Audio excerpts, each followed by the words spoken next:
The school cafeteria was loud with chatter, clinking trays, and laughter. It was the kind of place where students gathered to relax after long classes.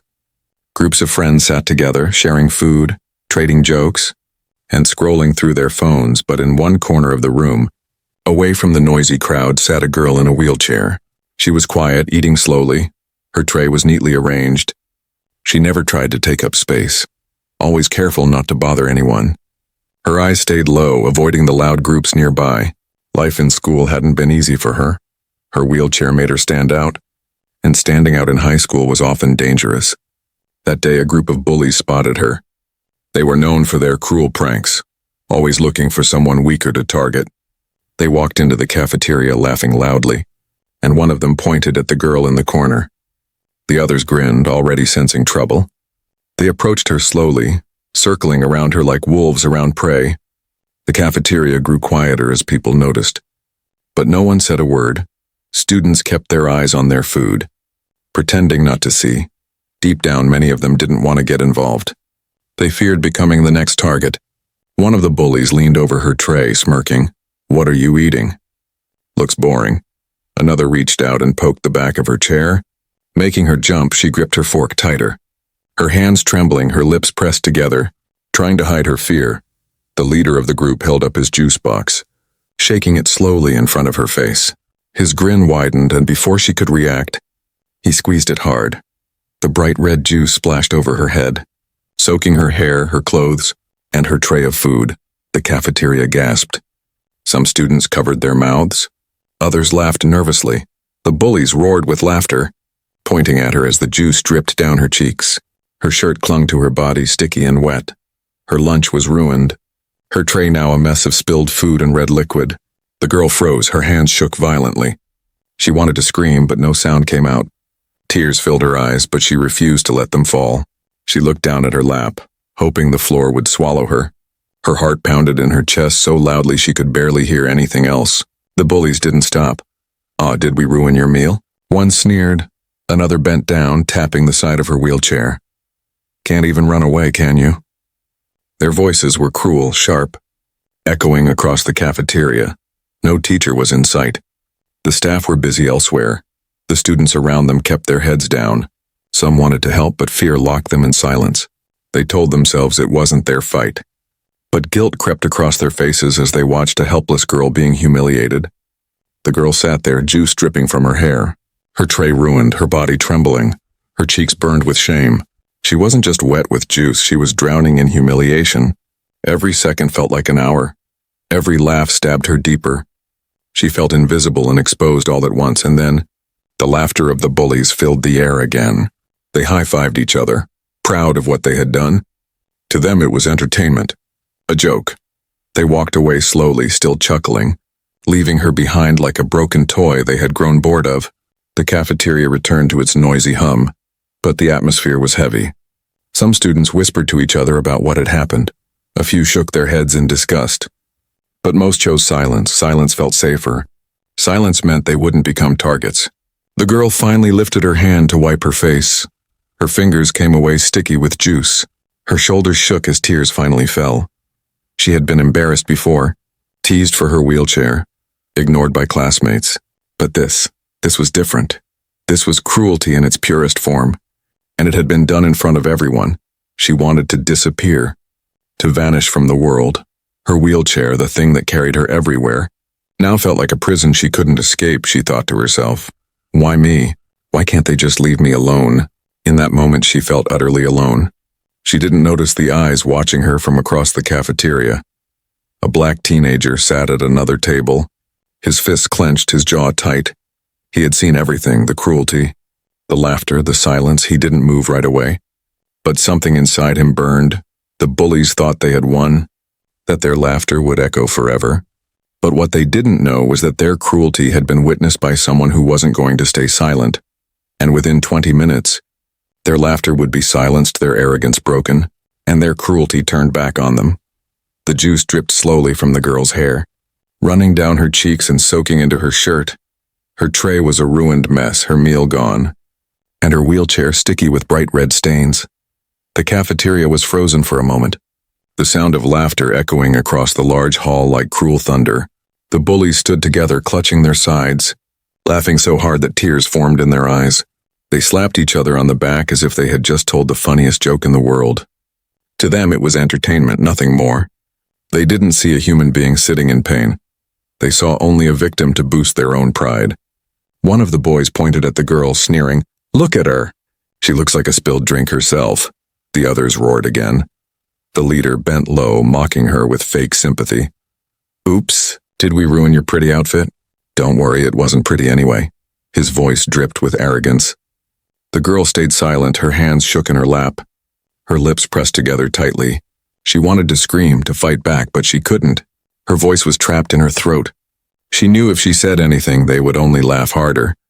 She lowered her eyes to the floor, hoping the moment would pass, hoping no one would remember. But everyone remembered around her. The cafeteria buzzed with whispers. Students looked at each other with uneasy expressions. Some shook their heads, others glanced quickly at the girl, then looked away. No one moved to help, some had sympathy in their eyes, but not enough courage in their hearts. The silence of the room was deafening. The bullies' laughter filled every corner, bouncing off the walls, covering the shame of everyone who stayed quiet. It wasn't just the girl in the wheelchair who was trapped in that moment. It was every student who wanted to act but chose not to. Their silence gave the bullies power. The girl's tears finally slipped down her cheeks, mixing with the juice. She wiped her face quickly with the edge of her sleeve, praying no one would see her cry, but of course everyone did. Some of the students turned their heads away, embarrassed by their own inaction. Others chuckled nervously, trying to join the bullies' laughter so they wouldn't be next. A group of girls at the nearest table whispered among themselves. "That's so cruel," one said. Her friend replied in a hushed voice, "I know, but don't say anything. They'll come after us too." Their heads lowered, their shoulders tight with fear. Further across the room, two boys muttered, "Why doesn't she say something back?" "She can't," the other replied. "She's in a chair." "She can't fight them." They shrugged, then went back to their food, pretending not to care. The bullies continued their show, walking slowly around her like she was some kind of spectacle. "What's wrong?" "Cat got your tongue," one teased. Another leaned over and flicked her shoulder lightly. "Say thank you for the drink," he sneered. Their laughter boomed again, louder than before. The cafeteria workers at the far end were busy serving the lunch line. Distracted by trays and orders, no adult had witnessed the cruelty, and that gave the bullies more confidence. They strutted away eventually, their voices still ringing with laughter, proud of the humiliation they had caused. The girl sat frozen in her chair, her hands gripping the wheels tightly. She wanted to run, but she couldn't. She wanted to disappear, but she was stuck.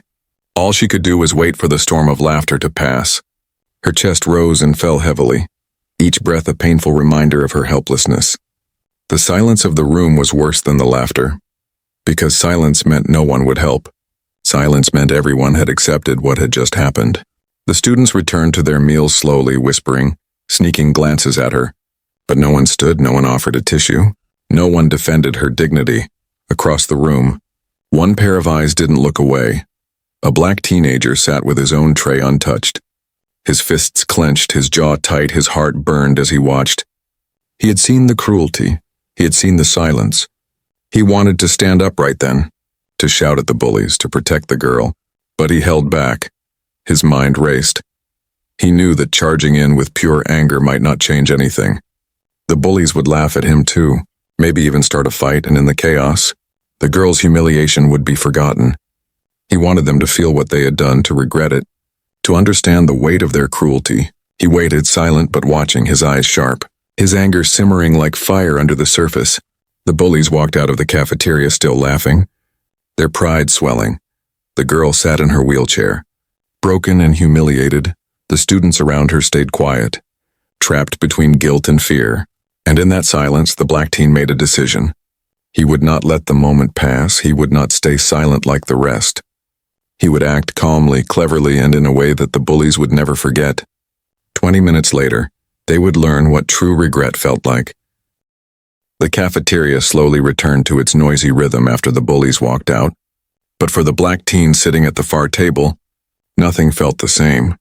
His tray of food sat untouched, the steam fading from his plate as his eyes stayed fixed on the girl in the wheelchair. He had seen everything. The juice splashing over her, the laughter, the silence. The way the whole room had watched and then turned away. His chest tightened, anger rising in him like a storm he could barely contain. His fists clenched on the table, his knuckles white. Every part of him wanted to jump up the moment it happened. To shout at the bullies, to push them away from her. But he didn't. He had sat still, his eyes burning. Now that they were gone, the guilt pressed on him. He wasn't like the others who could pretend they hadn't seen it. His heart wouldn't let him. He thought about the look on her face, the way she froze, too scared and humiliated to even speak. He thought about the sound of their laughter, sharp and cruel, echoing in a room filled with silent bystanders. He leaned back in his chair, breathing slowly. His friends at the table glanced at him nervously. "Man, let it go," one whispered. "You don't want to mess with them. They'll come after you next," another added. "It's not your problem, just forget it," but he shook his head. His voice low but steady. "It is my problem. When you watch something like that and do nothing, you're part of it too."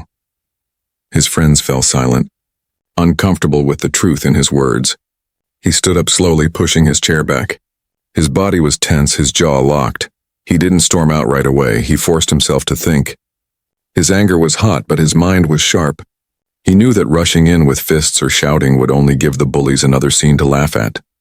He wanted more than revenge. He wanted them to regret it, to feel the humiliation they had tried to paint on her. He walked toward the bathroom where he knew the girl had gone. A kind student had wheeled her there after the incident.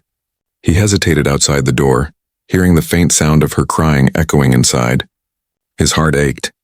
He wanted to tell her she wasn't alone, that what they did said more about them than it ever said about her.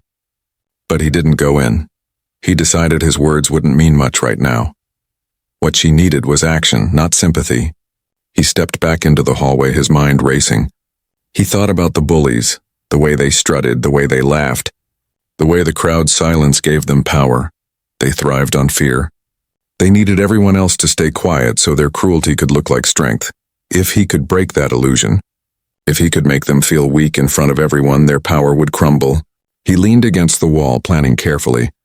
He knew they always hung out near the lockers after lunch, bragging about their latest jokes. He knew other students gathered there too, listening, laughing along, pretending to admire them. That was where he would strike. Not with fists, but with truth. Minutes passed slowly. But his resolve only grew stronger. He thought of his younger sister back home, who sometimes came home crying because kids teased her. He thought about how he had always told her, "Don't let bullies make you small. Someone will stand up for you." Now he realized if he didn't stand up for this girl, he was lying to his own sister too. His jaw tightened. He whispered to himself, "Not today. They don't get away with this today." As the bell rang and students started moving out of the cafeteria, he followed the flow into the hallway. His eyes scanned the crowd until he spotted them. The group of bullies leaning against the lockers, laughing loudly, replaying their victory from the cafeteria. One of them mimicked the girl's voice in a cruel tone. The others burst out laughing again. The teen's blood boiled, but he forced himself to stay calm. He walked toward them slowly, each step deliberate around them. Other students were already gathering, curious, sensing something was about to happen. The bullies saw him coming and smirked. "What do you want?" One sneered. "You here to cry for your little girlfriend in the wheelchair?" The others laughed, waiting to see if he would back down, but he didn't.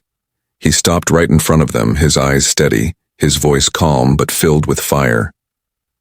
"You think you're strong?" he asked quietly. "You think pouring juice on a girl who can't even defend herself makes you powerful?" The laughter died down a little.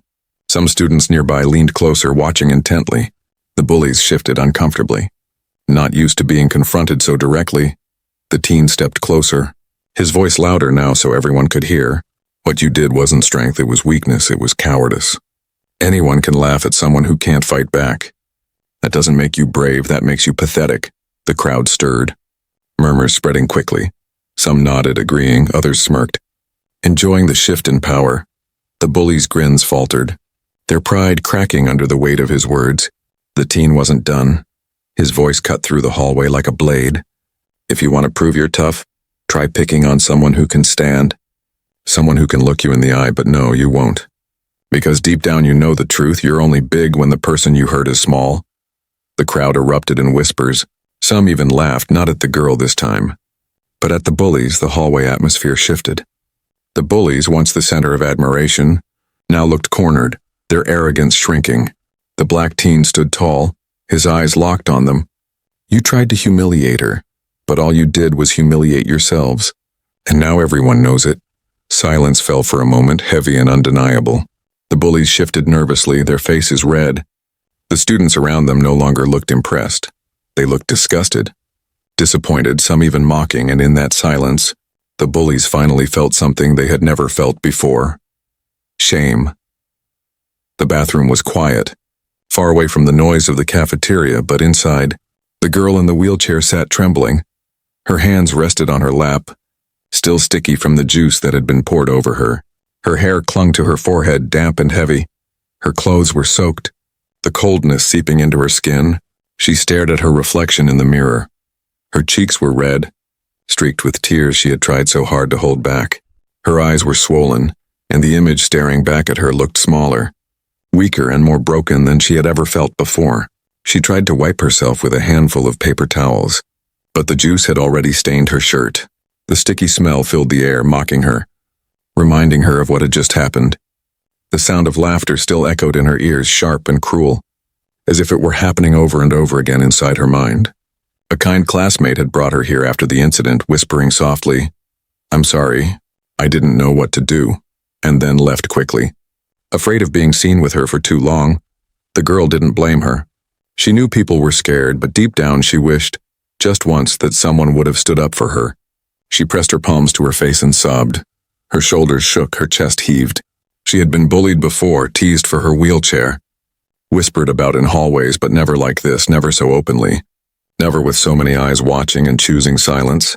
The pain wasn't just from the humiliation. It was from the silence of everyone else. Dozens of students had seen. Teachers would hear about it later. But in that moment, no one had moved. She felt invisible, like her dignity didn't matter, like she was nothing more than a target for cruel entertainment. Her mind spiraled with thoughts. Why me? Why always me? She thought of the times she had tried to make friends only to be pitied or ignored. She thought of the times she had forced herself to smile through whispers, pretending she didn't hear the cruel jokes. She thought of how she had worked so hard to be strong, to not cry in public, and yet today the tears wouldn't stop. She leaned her head against the bathroom stall wall. Closing her eyes, her chest rose and fell in ragged breaths. I just want to be normal, she whispered to herself, her voice cracked. I just want one day where I don't feel like I'm a burden. Memories of happier times flickered in her mind, her parents cheering for her when she learned to wheel herself independently, her younger brother drawing silly pictures to make her laugh when she was sad. But those memories felt so far away now. Drowned by the cruelty she had just endured, she remembered the look in the bully's eyes, full of power, pride, joy at her pain. That look haunted her. It made her wonder if people would ever see her as more than the girl in the wheelchair. The bathroom door creaked open slightly, and she froze, holding her breath. She didn't want anyone to see her like this. Broken and crying, the footsteps paused, then turned back, leaving her alone again. Relief washed over her, but so did loneliness. She was safe in the bathroom, but she was also trapped, in her chair, in her silence, in her pain. Minutes passed like hours. Each time she thought she could stop crying, another wave of humiliation hit her. She imagined the whispers spreading through school. Did you hear what they did? Did you see her face? The thought of being the center of gossip made her stomach twist. She wondered if she should just go home, skip the rest of the day. But then she thought of the stares she'd get while leaving, the whispers about her being too weak. She hated that no matter what she did, stay or go, she would still feel like she had lost. Her wheelchair, which had always been her support, felt like a cage now. She pushed the wheels slightly, testing them. Hearing the squeak of the rubber, she wanted to run away from that cafeteria, from the laughter, from the shame, but she couldn't, and that helplessness hurt more than anything else. Her tears slowed eventually, but the heaviness in her chest remained. She looked at herself again in the mirror. Her reflection seemed to ask, "Will you let them break you?" She didn't know the answer. All she knew was that she was tired, tired of being the easy target, tired of being alone in her fight. What she didn't know was that outside those walls someone had seen everything, someone who wasn't going to let the bullies walk away with their pride intact. She thought she was invisible, that no one cared. But even in her darkest moment, someone had decided her dignity mattered. Someone was already planning to make the bullies regret every drop of juice they poured over her. And while she sat there in silence, wiping her tears with trembling hands, a storm was quietly building in the hallway. A storm that would change everything in just a few minutes. The hallways buzzed after lunch, students moving toward their next classes. Their voices loud, footsteps echoing, lockers slammed open and shut. Laughter spilled through the corridors. But near one stretch of lockers, the same group of bullies gathered like they always did, their heads bent together, still laughing about the cafeteria. They replayed the scene proudly, mimicking the girl's shocked face. "Did you see her?" one said, clutching his stomach with laughter. "She looked like a drowned rat," another chimed in. "Man, that was the funniest thing I've ever done." Their voices were loud, making sure everyone around could hear. Students passing by glanced at them nervously. Some smiled weakly, pretending to be amused. Others lowered their eyes, walking faster. No one dared challenge them. The bullies fed off this silence. This was how they stayed powerful, by making everyone else too afraid to speak. But today, someone had decided silence was over. The black teen walked steadily toward them, his steps firm, his shoulders straight. His eyes locked on the group, students noticed. And whispers spread quickly.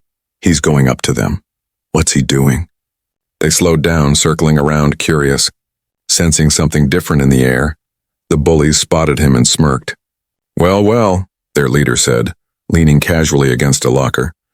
"Here comes the hero. What do you want? You here to clean up the juice we spilled?" His friends laughed, expecting him to back down, but he didn't. He stood directly in front of them, his eyes cold, his voice calm but steady. "I want you to hear yourselves," he said. His tone cut through their laughter like a knife. "You think you're funny? You think you're strong? All you did was pour juice on a girl who couldn't even defend herself. That doesn't make you powerful, that makes you cowards." The laughter faltered. The bullies exchanged uneasy glances. Their smirks slipped for the first time. Around them the crowd grew, students whispering, leaning in to catch every word. The teen's voice grew stronger, carrying across the hallway. "Anyone can laugh at someone who can't fight back. That's easy, that's cheap, but real strength, real courage, that's standing up for someone. That's protecting people. You don't have that." The words hit harder than any punch could. The crowd stirred, some nodding, some even clapping softly. The bullies shifted on their feet, their arrogance cracking. The leader tried to recover, sneering, "What are you, her bodyguard? Don't act like you're better than us." His voice wavered, though, lacking the confidence it usually carried. The teen stepped closer, his eyes never leaving the leader's. "Better than you?" He said, "Yes, I am. Because I don't need to hurt someone to feel important.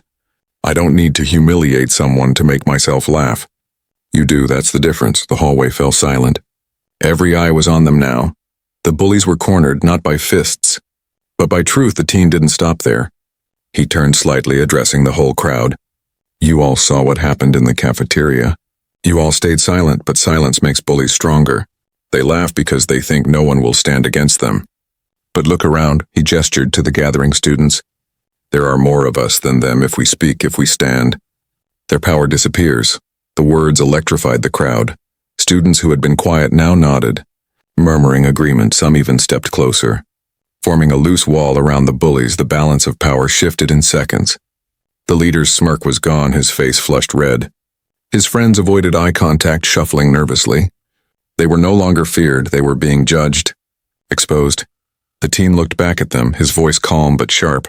"You thought pouring juice made her small, but it only made you smaller. You thought you embarrassed her, but all you did was embarrass yourselves in front of everyone. And now everyone knows what you really are. Cowards," the crowd erupted.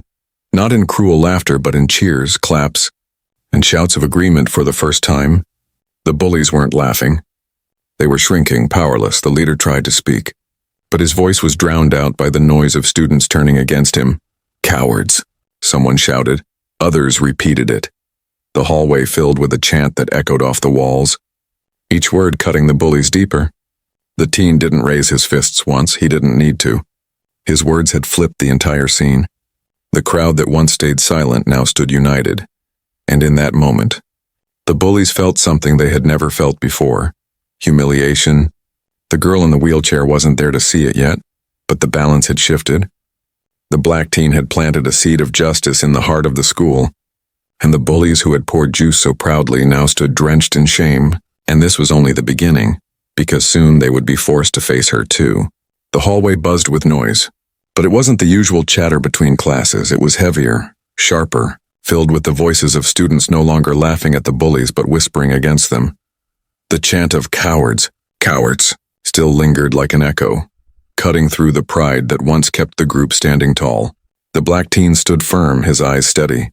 He had spoken his truth, and now the entire school had heard it for the first time. The bullies weren't the ones in control.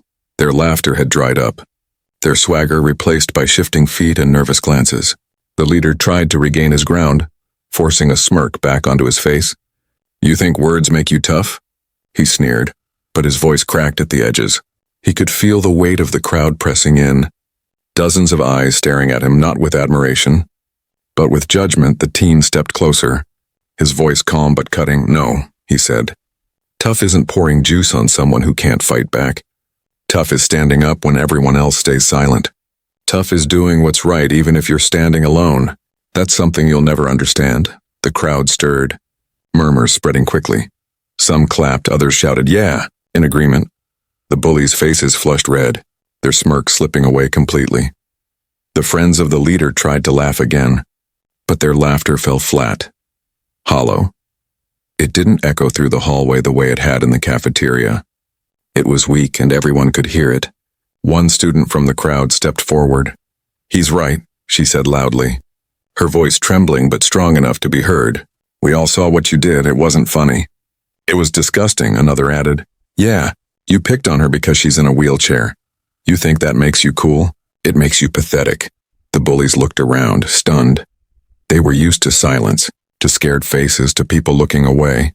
But now, instead of silence, they were being confronted from all sides. The crowd that once feared them was finally speaking. The black teen crossed his arms, his gaze never leaving the leader. "You wanted her to feel small, but look at you now, cornered. Embarrassed, exposed. Do you feel big now?" The leader's jaw clenched, his fists tightened at his sides. He wanted to shout back, to threaten, but the weight of the crowd was crushing him. For the first time, he realized there was no way out. The power he once had evaporated in the face of truth. Whispers grew into louder calls. "Apologize." Someone shouted. Another repeated it. "Apologize." Soon the chant spread, dozens of voices demanding the same thing. The walls of the hallway seemed to vibrate with it. The bullies froze, their pride battling against their fear. They looked at each other, but none of them had the courage to speak first. The leader's face turned pale. His arrogance had carried him far before, but here in front of everyone it felt useless. He could feel the shame burning in his chest. The black teen stepped closer still, his voice low but heard by all. "It's simple. You can keep pretending you're strong, or you can admit the truth, say it, say you were wrong, say you're sorry to her." The bullies hesitated, the crowd pressing tighter. Dozens of eyes bore into them, their silence louder than any laughter could ever be. Finally, one of the bullies muttered, "Fine, we'll apologize." His voice was small, weak, the complete opposite of the power they had shown in the cafeteria. The leader shot him a look, but the crowd roared louder. "Do it! Say it!" The chant grew, shaking the hallway. There was no escape.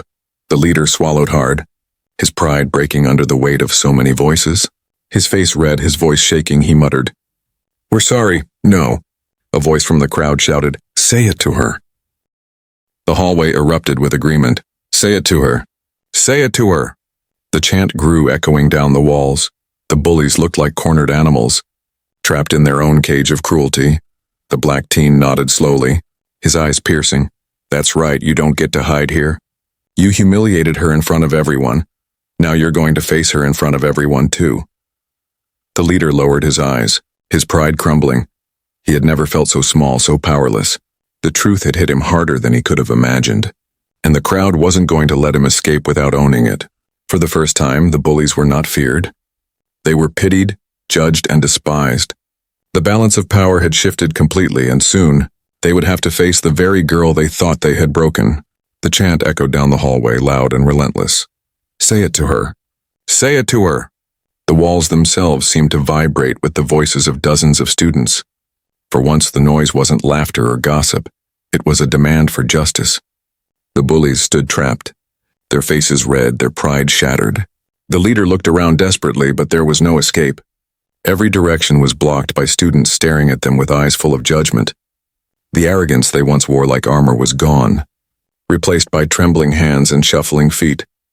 The black teen stood firm, his arms crossed, his eyes steady on them. His voice carried through the chaos, calm but sharp. You hurt her in front of everyone. Now you will face her in front of everyone. That's the only way this ends. The crowd erupted in agreement. Yes, take them to her, someone shouted, and soon the chant changed. To her, to her. The pressure grew until the bullies had no choice, their heads lowered. Their shoulders slumped for the first time. They were the ones being pushed instead of doing the pushing. Reluctantly, they walked down the hall. Surrounded by students, the black teen walked at their side. Not letting them slip away, his presence was like a shield, not just for the girl, but for everyone who had ever been too afraid to speak up. The cafeteria doors opened again, and there she was, still sitting quietly at a corner table, her clothes stained, her hair damp, her eyes red from crying. She had returned after cleaning herself as best she could, hoping the rest of the day would pass unnoticed, but now, the entire school seemed to be pouring back into the cafeteria, not to laugh at her, but to witness something no one had ever expected. The sound of footsteps and whispers made her lift her head. Her eyes widened when she saw the bullies being marched toward her. For a moment, her chest tightened with fear. She thought they had come back to torment her again. She braced herself, her hands gripping the wheels of her chair. But then she saw the black teen walking beside them, his presence strong and unshaken. The crowd followed close behind, their voices demanding justice. Her fear softened into confusion, then into a flicker of hope. The bullies stopped in front of her, their faces pale. The leader shifted uncomfortably. Unable to meet her eyes, his lips trembled. But no words came out. The crowd grew restless, chanting again, "Say it, say it." The black teen stepped forward slightly, his voice low but firm. You poured juice over her to make her small, to make her feel less, but today, in front of everyone, you will give her back what you tried to take. Speak. The cafeteria fell silent. Every eye fixed on the group. The leader swallowed hard, his pride breaking piece by piece. Finally, his voice cracked as he muttered, I'm sorry." The silence deepened. The black teen's eyes narrowed. "Louder," he said. "Look her in the eye and say it like you mean it." The leader's chest rose and fell heavily. He lifted his eyes slowly, meeting hers for the first time since the cruel act. His face burned with shame. His voice trembled as he said louder this time, "I'm sorry, I shouldn't have done that. It was wrong." The other bullies, one by one, followed, their voices weak and shaky. "We're sorry.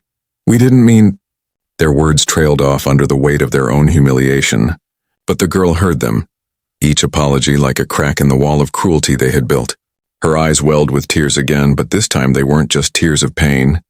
They were mixed with something else, something she hadn't felt in a long time. Relief. For once she wasn't invisible. For once, the entire school wasn't laughing at her, but standing with her. The black teen placed a hand gently on the back of her chair, a silent gesture of support. "They can say sorry all they want," he said to her softly but loud enough for the crowd to hear. "But what matters is that you know they can't take your dignity. You're stronger than them, stronger than they'll ever be." The students erupted in cheers. The sound filled the cafeteria, not with cruelty but with solidarity. The bullies stood frozen, their faces red, their power gone. They had been reduced to what they truly were, boys hiding behind cruelty because they had nothing else. The girl wiped her tears with the edge of her sleeve. Her voice was small, but it carried weight. "You can't take back what you did," she said. But I hope you never do it to anyone else." Her words, trembling but brave, cut deeper than any insult ever could. The bullies lowered their heads, unable to answer. The crowd's cheers grew louder, filling the cafeteria with a new kind of energy. For once, justice didn't come from teachers or punishments. It came from the students themselves, led by one teen who refused to stay silent. The girl felt something shift inside her that day. For so long, she had carried the weight of humiliation alone, but now, with an entire crowd behind her and one brave voice standing up for her, she realized she wasn't alone anymore. The bullies walked away slowly, their heads bowed. The laughter they had once thrived on was gone, replaced with whispers of disgust. Their power had been shattered, not by fists but by truth and courage, and for the first time in a long time, the girl in the wheelchair felt seen, not as a victim but as someone worth standing for.